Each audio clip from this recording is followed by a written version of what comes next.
A lot of deals have already been completed in this summer transfer window, and while most of them are pretty great and pretty straightforward, there are some that give you that feeling that they aren't exactly as they seem. There are some transfers that have happened where you can tell that there's something not right, but you can't exactly place a finger on what it is. Those are the ones we're here to talk about today. These are 7 transfers this summer which have a huge question mark on them. We'll start with the biggest transfer of the window so far, that of Morgan Rogers. The fact that Chelsea was barely linked with the player and suddenly just completed his signing was quite strange, but when you probe a little deeper, it becomes even stranger. First of all, Chelsea are close to their spending limit under UEFA's financial regulations, so there's a question mark over how they are able to afford such an expensive signing, especially for a position they seem to have covered with Cole Palmer. Well, here's the thing. Morgan Rogers was being heavily pursued by Arsenal for weeks, and the expectation was that he was closer to joining the Premier League champions than anybody else. But out of nowhere, we hear that he has joined City rivals Chelsea. To us, this looks like Aston Villa and Chelsea have been working together. They waited for Arsenal to show real interest, then Chelsea swooped in to pay a heavy fee. This way, Chelsea can say that they paid fair market value for the player, and Aston Villa get about £80 to £90 million in profit. That is after Middlesbrough must have gotten their share of the transfer fee thanks to the sell-on clause in Rogers' Villa contract. Then on the other hand, Aston Villa took Alejandro Garnacho off Chelsea's hands, committing to a transfer worth over £40 million. However, Aston Villa don't have to pay that money this year, as it was agreed as a loan deal. But there's an obligation to buy with easily achievable conditions, so this right here is pretty much just a post-dated permanent transfer. But it gets more interesting because since these 2 transfers were completed within 45 days of each other and there's an obligation to buy in Garnacho's loan deal, they can be considered as a swap deal. Some experts have said that these 2 clubs, who are usually on the verge of breaching financial regulations, colluded for mutual benefits on these 2 transfers. Chelsea overpaid for Rogers by about £30 to £40 million, but they will get that difference back via the Garnacho sale, so nothing is really lost. Also, when you consider that a few days back, Garnacho was giving priority to AS Roma, who were also offering a loan deal with an obligation to buy. You see how suspicious this is. For this whole thing to work, the winger had to move to Aston Villa, so you could say it was well orchestrated. It's quite confusing, we agree, but that's the point. There's a massive question mark over these 2 transfers, and it's not even the first time these 2 have done something like this. 2 years ago, Martin moved from Chelsea to Aston Villa for £37.5 million, a price higher than his market value. Then Omari Kellyman, a player who had barely played top-flight football, moved from Villa to Chelsea for £19 million. Till date, this £19 million player has not made a single appearance for the Chelsea first team. Big questions were asked about those 2 transfers back then, and big questions are still being asked now. It's not illegal, but something fishy is surely going on there. Another transfer which has a big question mark on it is that of Crescencio Somerville.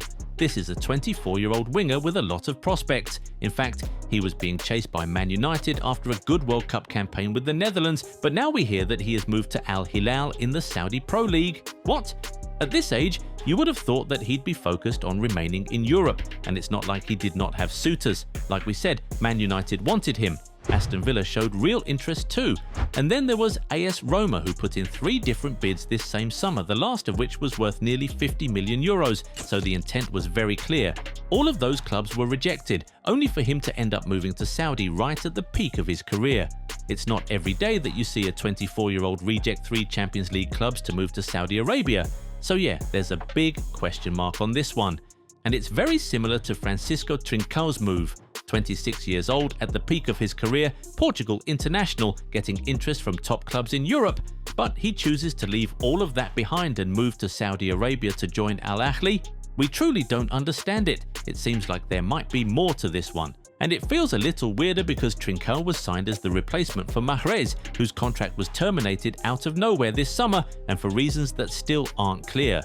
Did they tear up Mahrez's contract to convince Trincão to come? Or did the idea of getting the Portuguese come only after that decision was made?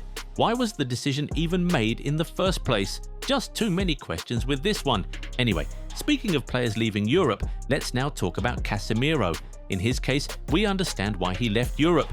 He has won everything available in club football, and now 34 years old, it felt like the time to move on had come. He joined Inter Miami as a free agent, which seems pretty straightforward. The question mark comes from the reports that Inter Miami would have to pay LA Galaxy about $1 million to acquire the midfielder's discovery rights, which they currently own. Wait a minute, what do you mean you own the discovery rights to a 5-time Champions League winner who has been known by the entire world of football for over a decade now? Apparently, it is an American thing, because LA Galaxy expressed interest in the midfielder first. They reserved the rights of priority negotiation, and the payment is basically like compensation paid by Miami to the Los Angeles club. Huh? It's one thing if you sent your scouting agents to some academy and they discovered this youngster that another club went ahead to sign, but we're talking about one of the best midfielders of his generation here. How the heck do you have discovery rights to him? There are just too many question marks over this one, but perhaps more on the rule itself. Hey fam, this is your chance to build the jersey collection you've been waiting for. The Goal 90 bundle deal is live. Buy 2 jerseys and get 10% off. Buy 3 and get 15% off. Buy 4 and get a massive 25% off. Club kits, country kits, retro classics, pick your favourites and save big. And yes, every order comes with free worldwide shipping. The deal runs only until the end of May. Goal 90 bundle deal. Buy more, save more. Shop now at Goal 90 Shop. There's also a big question mark surrounding Isaop's move.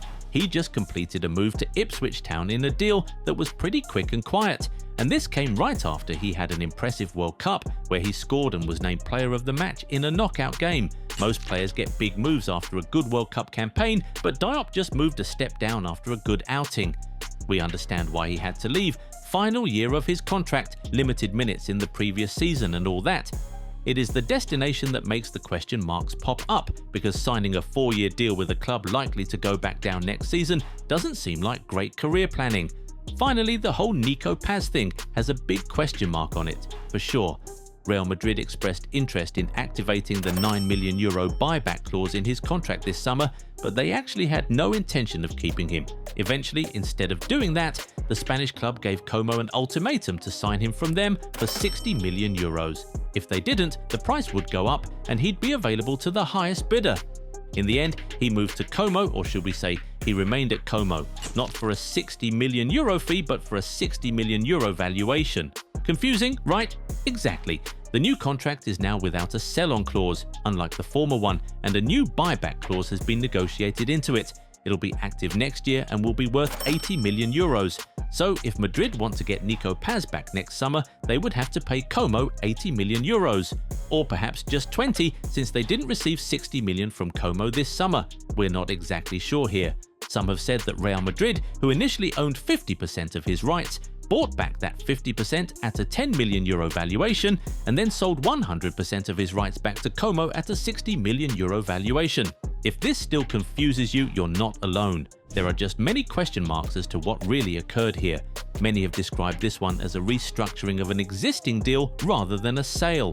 Whatever name it's given, it is a rather strange one where you just feel something is being hidden, but you don't know exactly what. If you can properly clear this one up for us, or you know of more transfers of this nature that have happened in this window, get in the comments and talk to us.